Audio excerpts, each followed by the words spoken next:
welcome to another episode of the work.knits podcast. My name is Lauren and I'm coming to you from the southwest of the United Kingdom.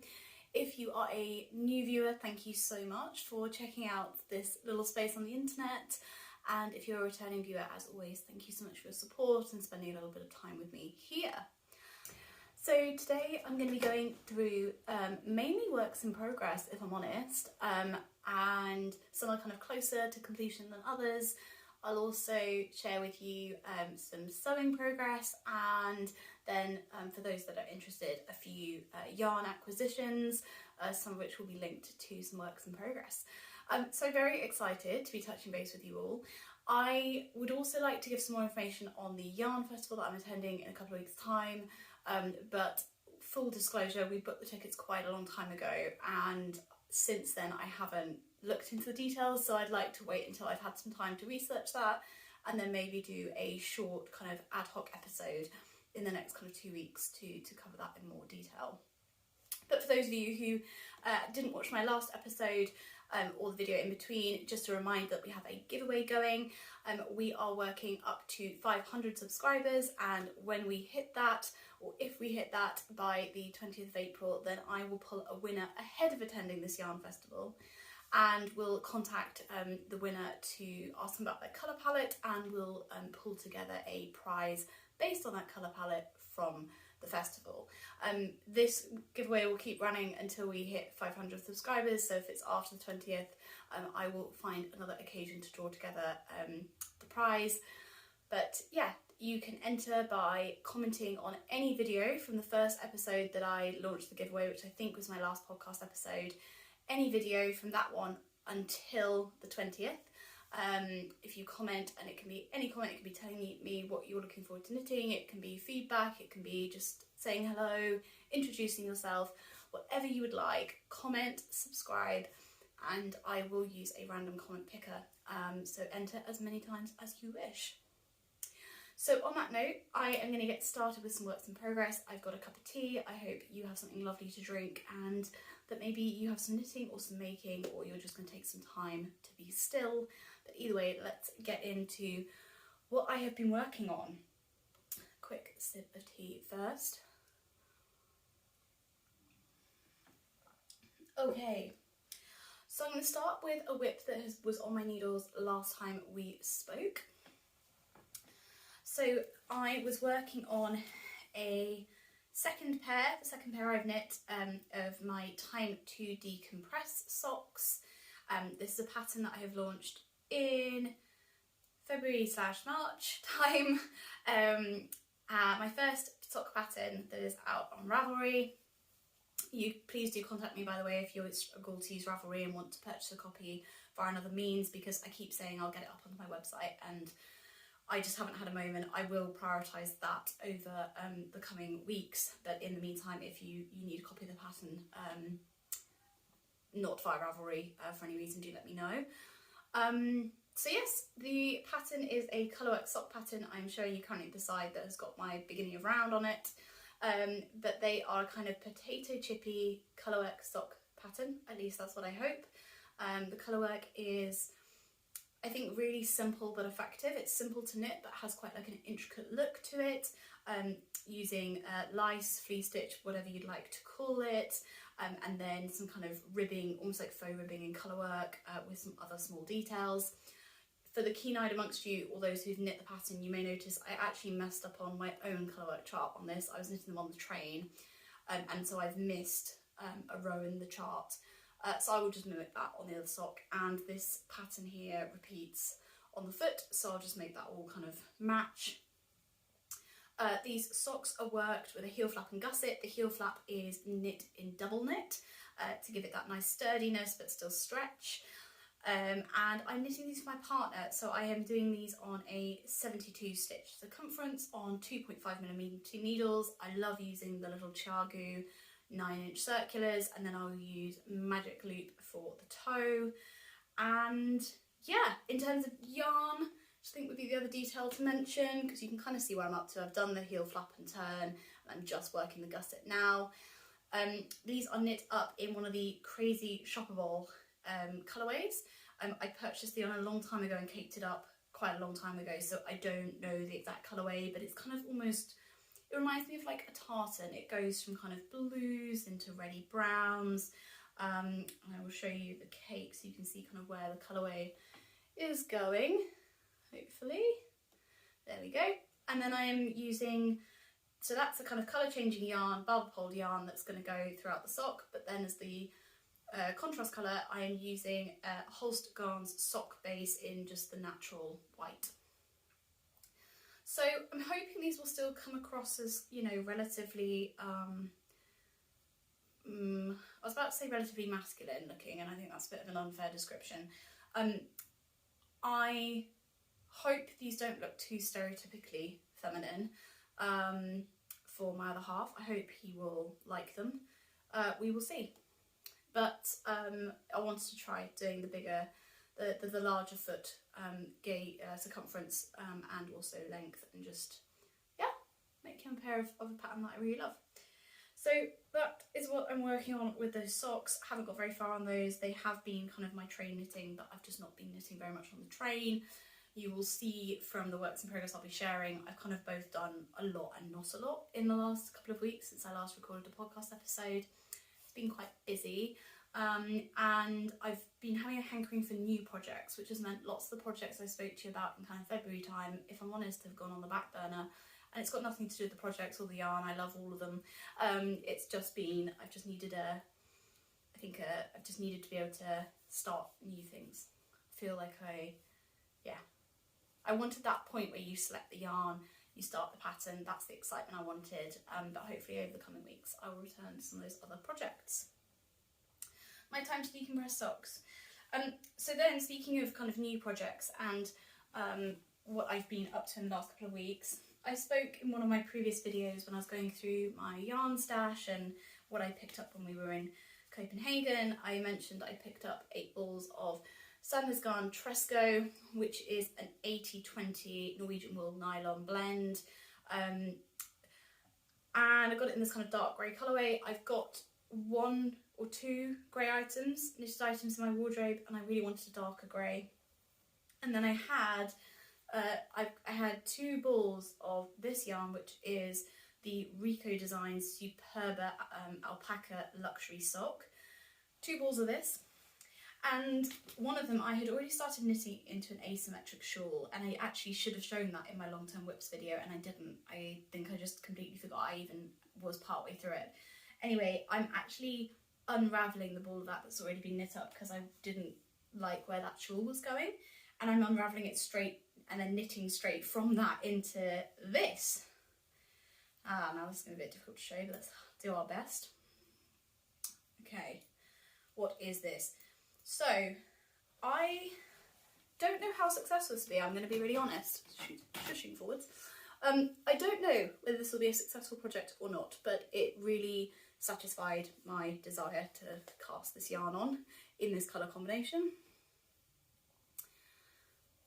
We've got colourwork going on, guys, and this colourwork motif, like, I've got to be really, I'm not even doing the maths on whether the motifs will work with the stitch count I have at any one time. I'm literally just making it up as I go along.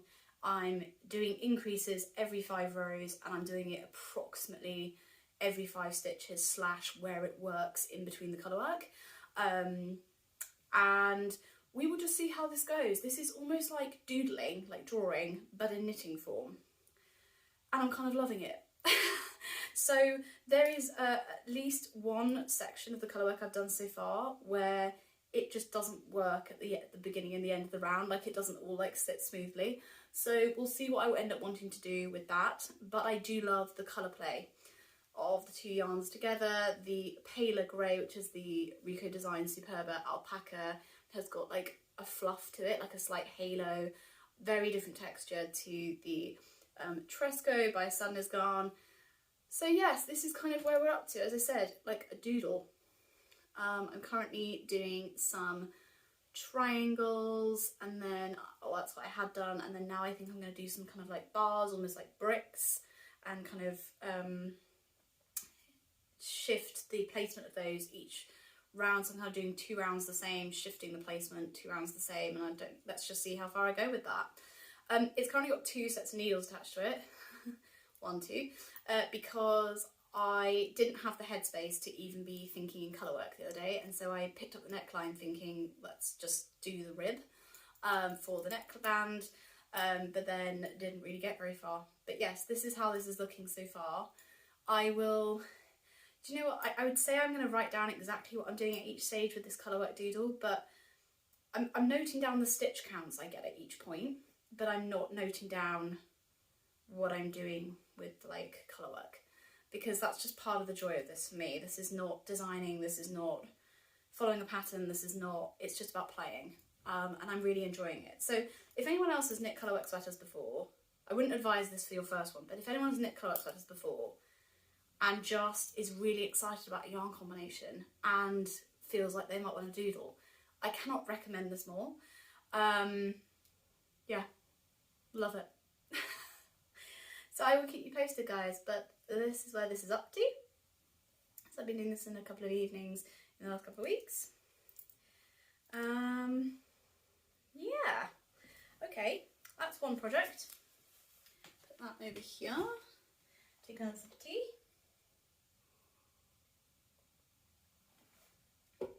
Okay.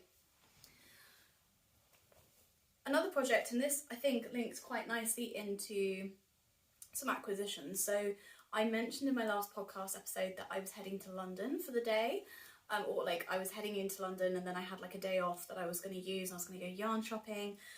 So I did. I went into Loop, which is a knitting shop in,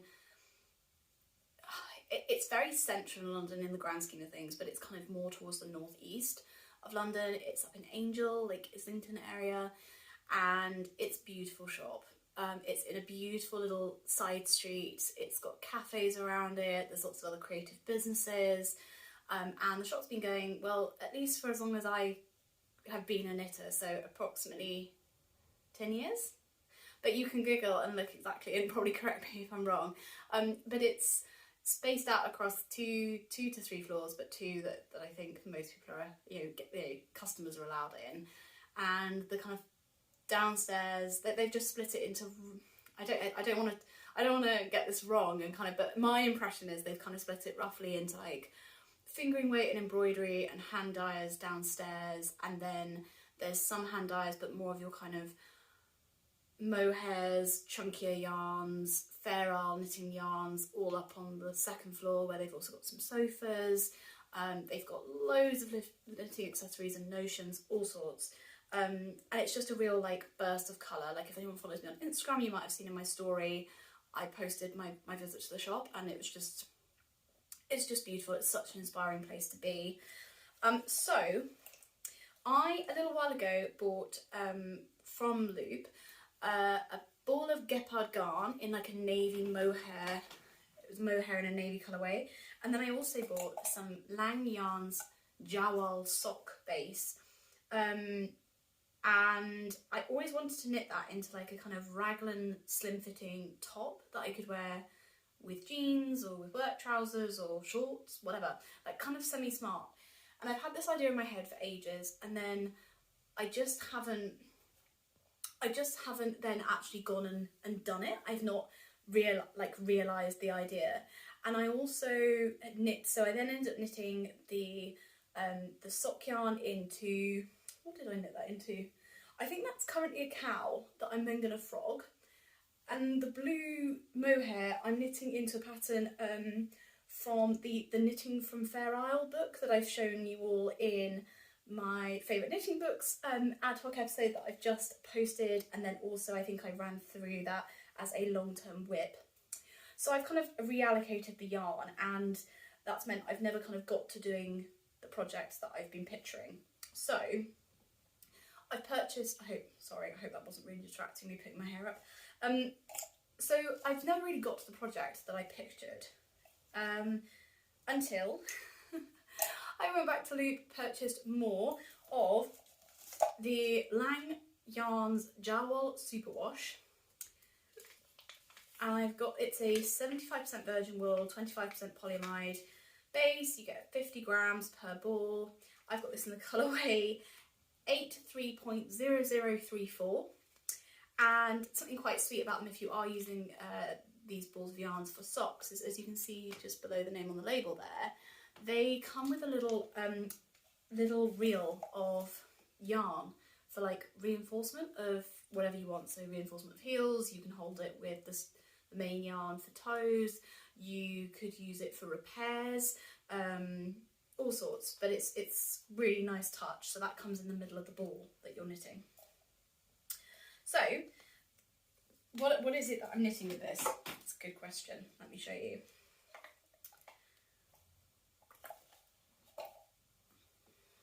And it's inside out, classically. And it's got several balls of yarn attached to it, I think, from memory. Okay.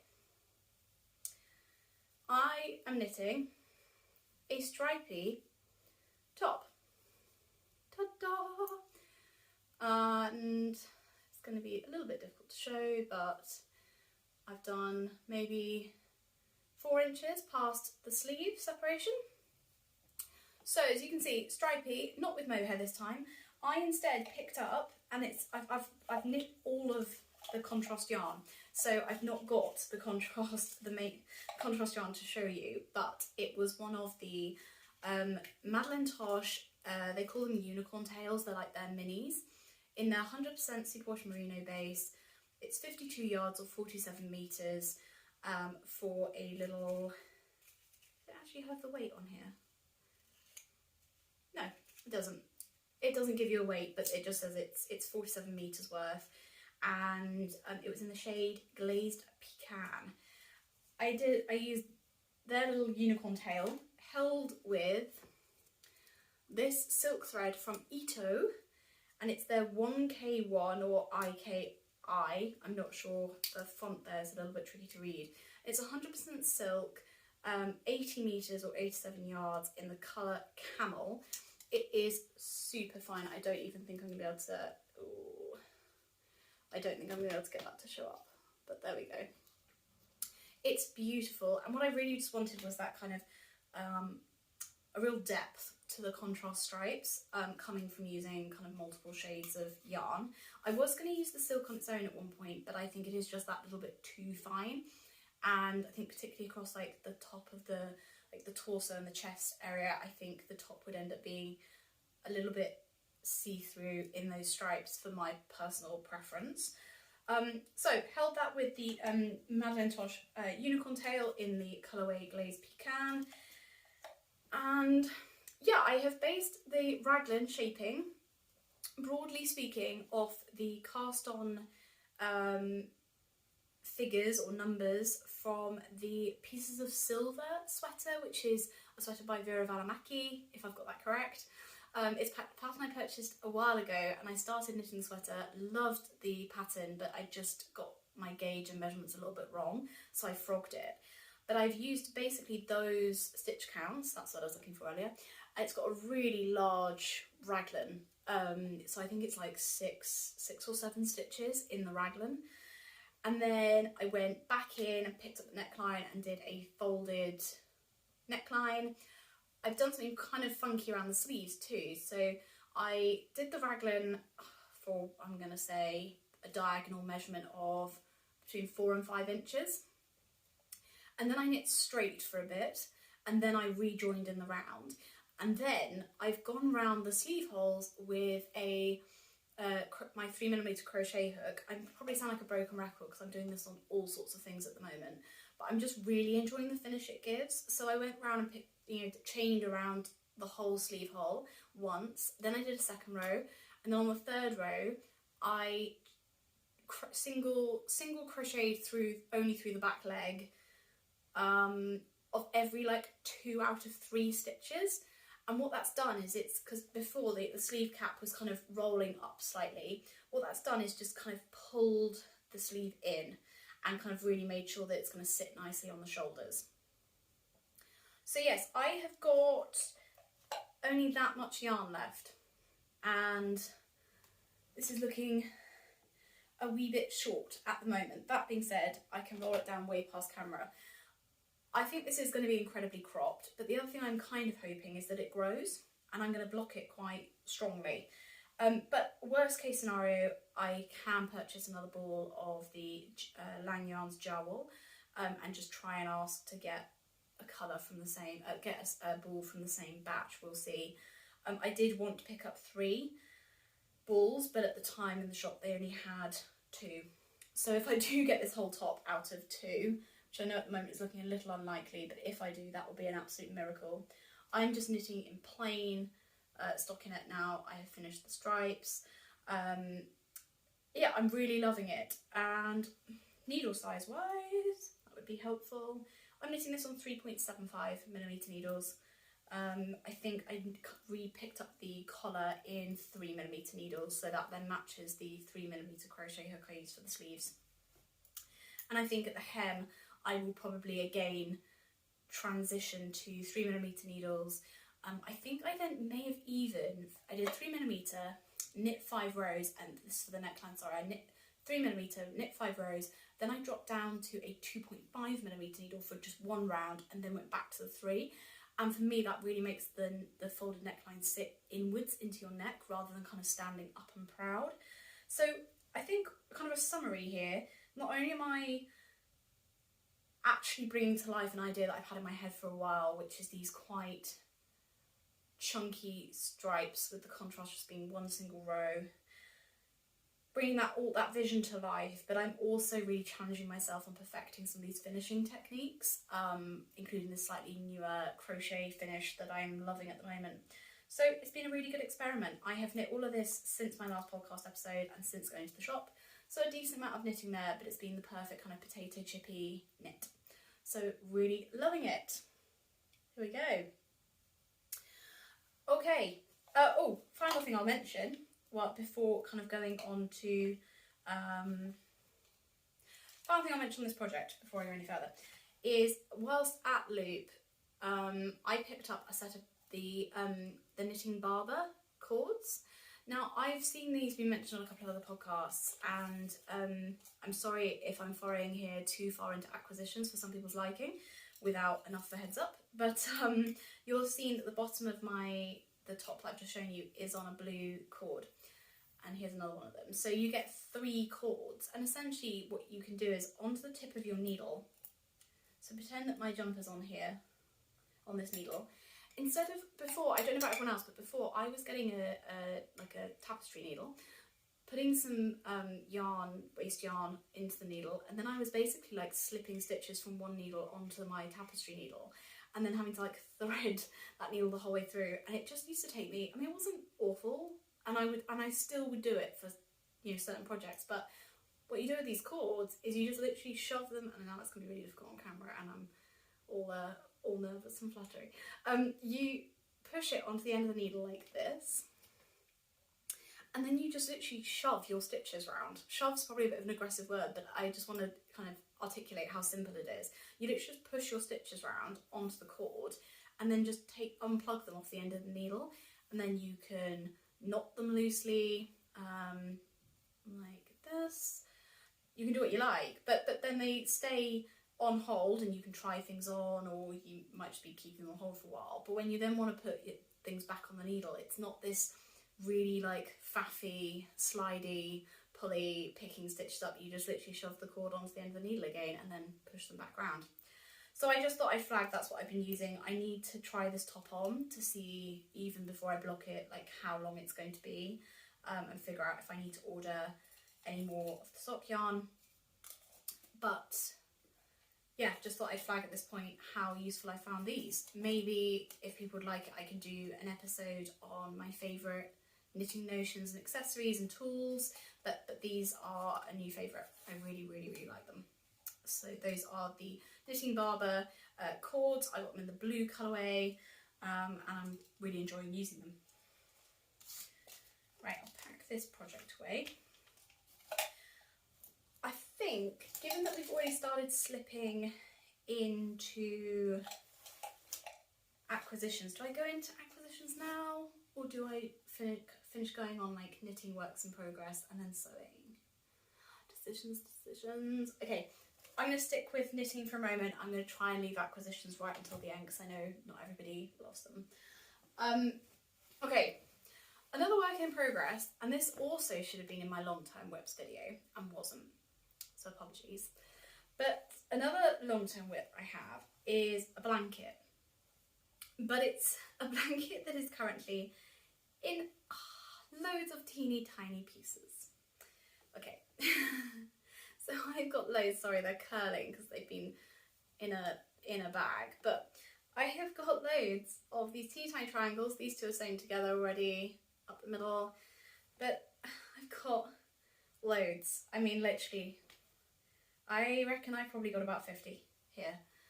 Loads of these triangles. So I just thought I'd flag this because I might kind of talk about this in a little bit more depth when I get a bit further along.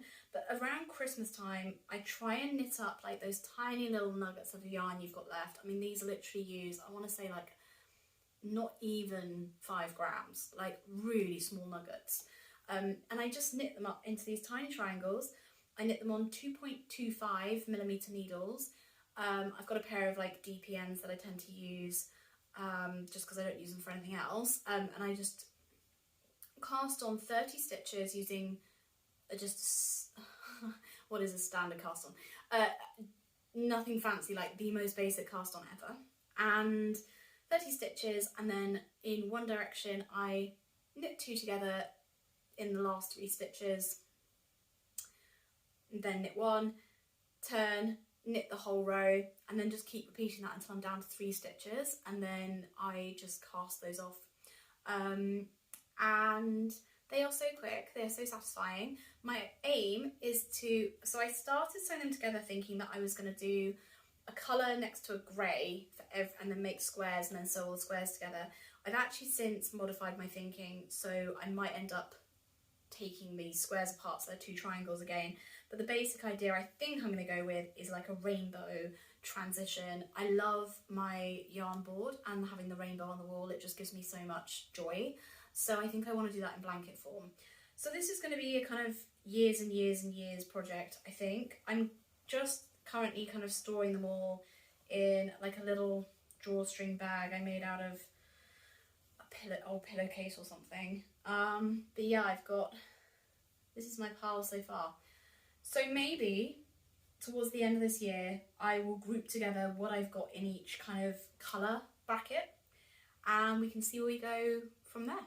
Because this is quite an exciting project. I think when it's done, it will look absolutely stunning. But it's just going to be a real slow burn. So a couple have gone into here.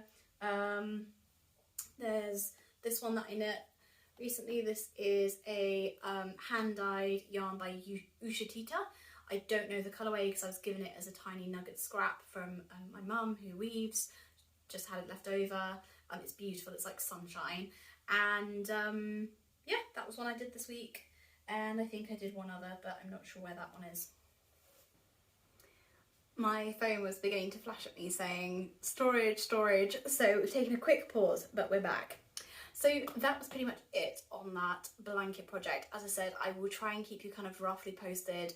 I think I'm going to kind of try and figure out some broad categories of colours and then try and tot up how many I've got in each.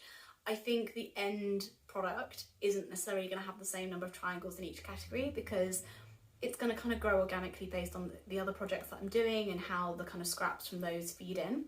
But it'd be just nice to know roughly how many triangles I've got and try and figure out by kind of measuring what I'm aiming for and how close I am to achieving that. So broadly speaking, that's what's going on with that project.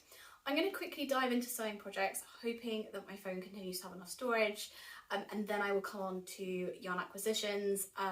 I will try and use timestamps below, so if you want to skip any of the next 2 sections, then you will be able to do so.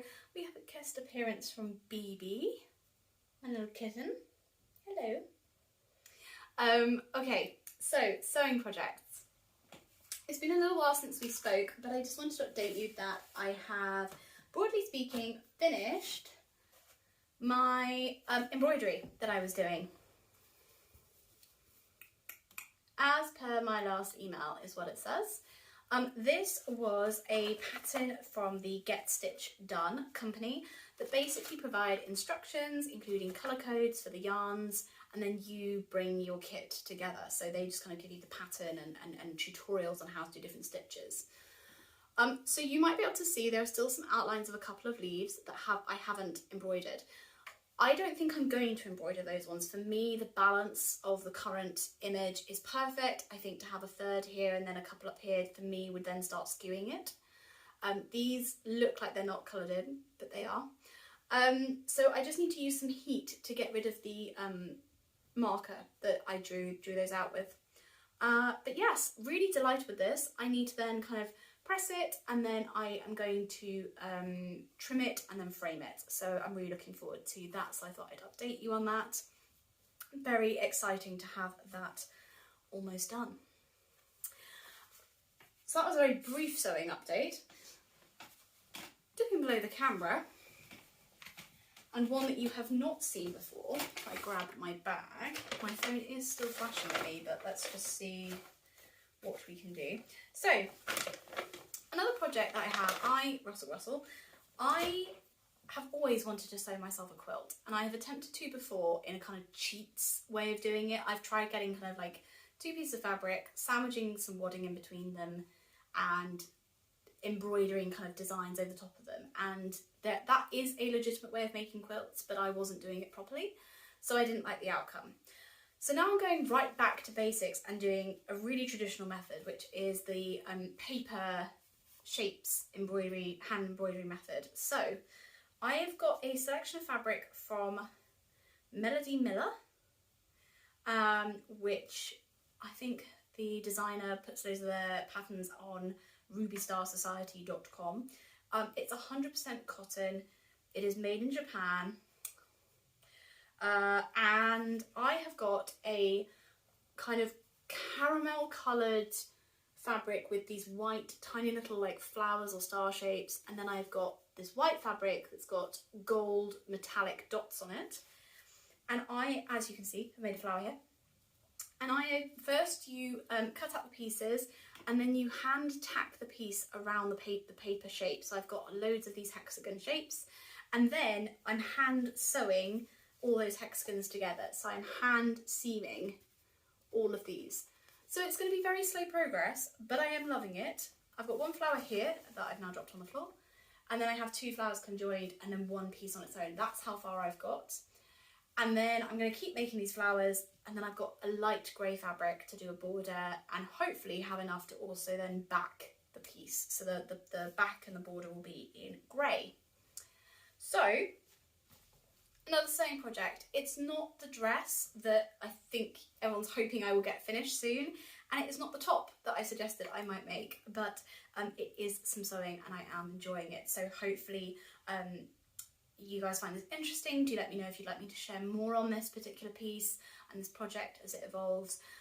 But I'm really enjoying having something that's just super slow and steady, and just something a little bit different to be working on. I'm hoping to get this done by Christmas and give myself a nice long period, but also giving myself a deadline. So yeah, I will keep you posted how this goes. Right. Just noticed my earring was caught up in my hair. There we go. I'm going to do another very quick phone check for storage, and then I will be back with yarn acquisitions. It's been a little bit of a whistle-stop tour today with a couple of tech interruptions, along with a kitten interruption. So if you're still here, thank you for bearing with me.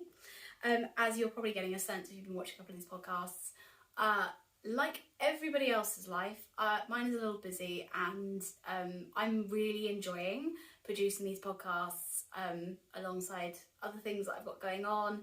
I'm loving touching base with you all and finding it really motivational, but I am constantly aware that these videos could be better quality. There's loads of things I could do to improve them. Those of you who shared that feedback with me, that's great, and it's really well received. And yeah, I just want you to know that I will increasingly be building time in to improve the quality and production of these. But I really appreciate all the support in the meantime, whilst I'm just kind of building up momentum with this space. Right, we're finally turning to yarn acquisitions, which I know a couple of people have been really looking forward to. And in opening up the bag that contains all my yarn acquisitions, I have just realised I have missed out a whip. So please excuse me for jumping from knitting to sewing back to knitting again.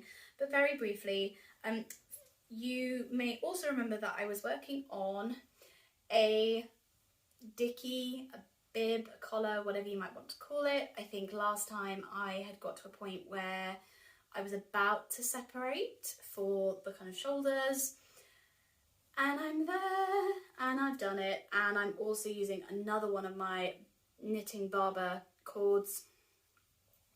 So this is where we're up to. For those who didn't see the start of this project, I essentially cast on stitches based on the contrast sweater by Petite Knit. I used the stitch counts for, I think, the second size below the ribbing, and I will then go back in and pick up for the kind of collar.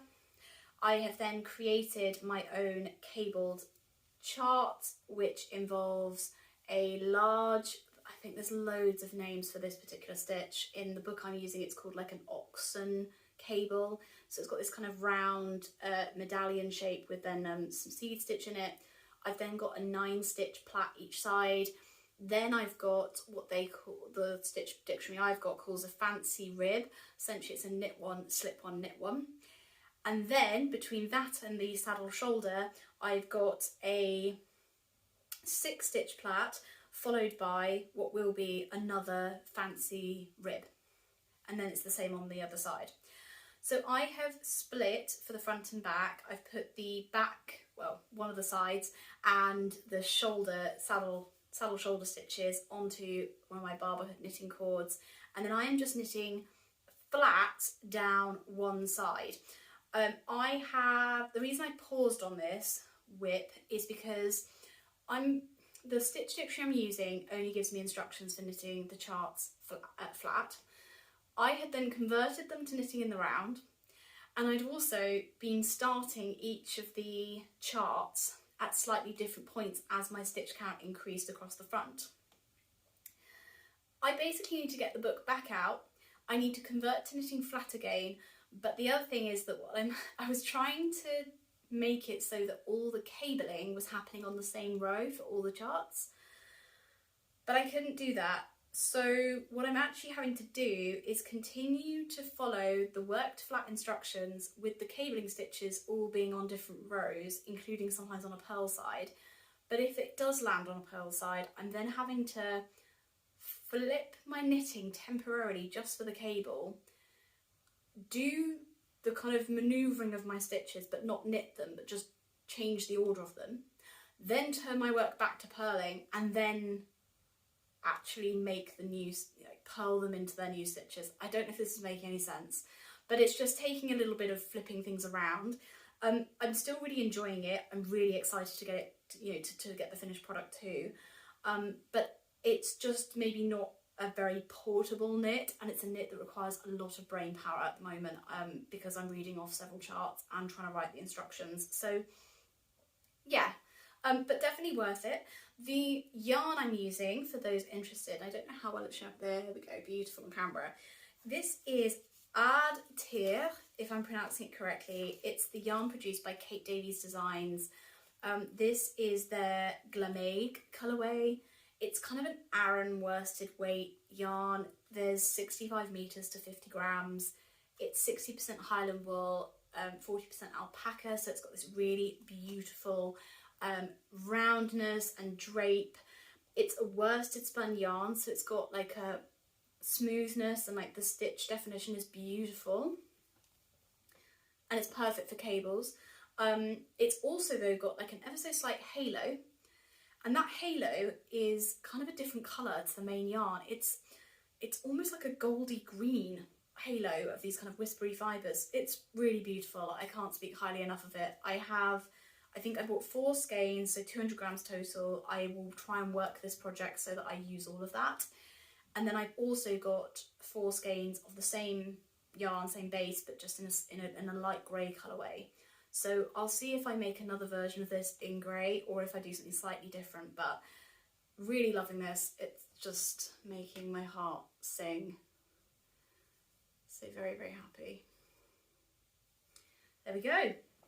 So lots in here is just balled up, balls of Ad Tir, which was in my yarn acquisitions a couple of weeks ago. Right, where am I going to put this? Over there. Okay, Right then. Other yarn acquisitions, more recent yarn acquisitions. So I chatted through the fact I bought those couple of skeins of jarwol sock yarn from Lang Yarns from Loop, along with one of the Madeleine Tosh unicorn tails in the shade Glazed Pecan, and some of the Ito silk thread in the colour Camel. I also made a few other purchases whilst there, I'm going to be honest. So whilst I was looking at the unicorn tails, my original thinking was I wanted to make, and this is me being a bad podcaster because I don't have the exact name of the pattern to hand, Max the Knitter on Instagram has made a shawl, and I think it's called the confetti shawl, and it's this beautiful, it's got like a knit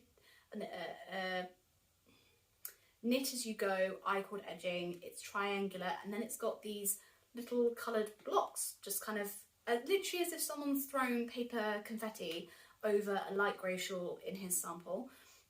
It's beautiful, and initially I was like, okay, that's what I want to knit. So I picked up some Yarnadelic from, this is from John Arbon Yarns. It's their sport weight heavy 4-ply base. This is the colour Ordinary Joe, and it is 100% Falkland Corriedale, made in the UK, and yeah, it's from the John Arbon Textile Mill. So I picked up 2 skeins of that and had that in my basket, and then thought, okay, I will then knit a funfetti shawl with 2 more Madeleine Tosh unicorn tails. Whoops, I'm dropping things and the light's going a little bit. There we go. 2 more unicorn tails, one in the colour Charcoal, which is this beautiful, like really, it's got like a real depth and tonality, it's grey, and the other in Nocturne, beautiful dark blue. And then I also picked up a couple of skeins of Lichen and Lace, or Lichen and Lace. These are their sock minis. They're an 80-20 base, 80% superwash merino, 20% nylon, 20 grams. This one is Beetroot, and I got 2 of those. They're blowing out ever so slightly on camera. They're slightly more cranberry. There we go. So I was going to use these 2 with these 2 and these 2 and make a funfetti shawl. And maybe I thought I might have a bit more of the Glazed Pecan mini as well left over from the top I was making, and that would go in there. So I was thinking, okay, beautiful. So I put all these in my basket. Then I saw this colourway in the Yarnadelic base, and this is Wondrous Place. It's coming up darker on camera than it actually is. It's this beautiful orange pink. There's a lot of pink in this. I don't think that's showing up on camera. But then I started thinking, okay, well, that looks beautiful. And I had in my head the Casper sweater, which I think I had spoken about before as a future knit that I wanted to do. It's a V-neck sweater, but the V can be at the back or the front, and it's got quite a low V, so it would look really beautiful wearing it with the V at the back. It's then got a similar neckline to this at the front. I just thought that'd be beautiful. So I purchased enough. I knew that I needed about 900 meters for my size for that sweater. So purchased this, being like, perfect. And then left the shop and then realised that I had got the weight of yarn for that sweater completely wrong. It's a worsted weight sweater. So I could still knit it in this, but it'd be very, very loose, and I think would produce just an entirely different sweater to what I'm wanting. So I need to go on a hunt for the perfect V-neck sweater in roughly sport DK, maybe like a fingering weight, it would just be a bit denser. But I need to find the perfect V-neck pattern. But basically I want to do it blocks, so the sleeves and the top half are in this colour, and then this would be the bottom section. I think that'd be beautiful. So this yarn just feels gorgeous. Failing that though, if I can't find quite the right pattern at the right gauge, then I will go back to my original plan, which is to do the confetti shawl by Max the Knitter in this combo, which will be equally beautiful. And if I don't make that shawl in these with the Yarnadelic yarn, I will find another background to go with these minis and make it anyway. So 3 skeins of Yarnadelic, a bunch of minis, and then I saw the cutest minis that are like mohair. They're fluffy. This is, I'm going to pronounce this incorrectly, cocoon, mohair chunky yarn. It's 78% mohair, 13% wool and 9% nylon, and these are in the colourway Moon, and I just thought they were so gorgeous. And for those projects where you just want the tiniest bit of mohair, you know, you don't need to purchase a whole ball. So I thought these would be gorgeous, and I could either put them in with as a row with that, just to add some texture, or I could put them in a shawl of some sort, again just as like a little contrast.